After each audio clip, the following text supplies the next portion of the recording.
Hello and welcome to Midlands Today with Nick Owen and Suzanne Verdi. The headlines tonight.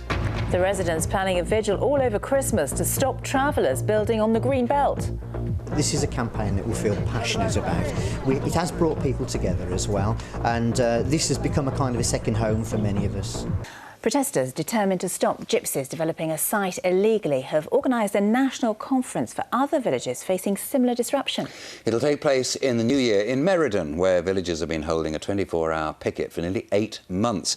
It was April when the gypsies moved in and began laying hard standing. In July, Solihull councillors refused planning permission. Then in August, the gypsies appealed, and next March a public inquiry will decide whether they stay or go. Bob Hockenhull's been talking to the gypsies and the protesters, who insist they'll be picketing right through Christmas and New Year, whatever the weather throws at them. It's 230 days since these villagers in Meriden set up their own camp. Over the road is what they're protesting about. This greenbelt land was bought by a local gypsy. He put caravans on it for his family without planning permission. The site will be the subject of a public inquiry in March. But campaigners say they'll keep up their 24-hour vigil, keeping a lookout for further planning infringements, even on Christmas Day.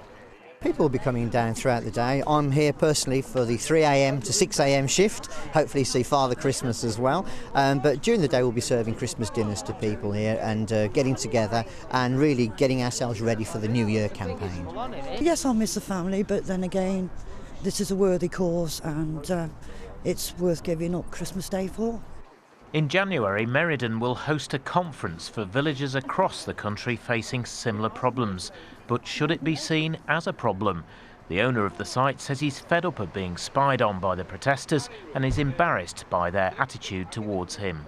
I'd love to get on with them, because if I can get on with my neighbours, it's a good thing for me. We can live together, but it's not in their interest to get on with us at all. But as saying that, there's some people in that, around that fire bucket right now, right, are good people. 230 days may seem a long time, but the protesters say they'll be here until they know the outcome of March's public inquiry. And that means the vigil is likely to last for over a year. The campaigners themselves have been refused permission to put a porter cabin up and have been warned their awning needs planning consent too. But they say that's nothing compared to the rules that have been flouted over the road. Bob Hockenhull, BBC Midlands Today, Meriden.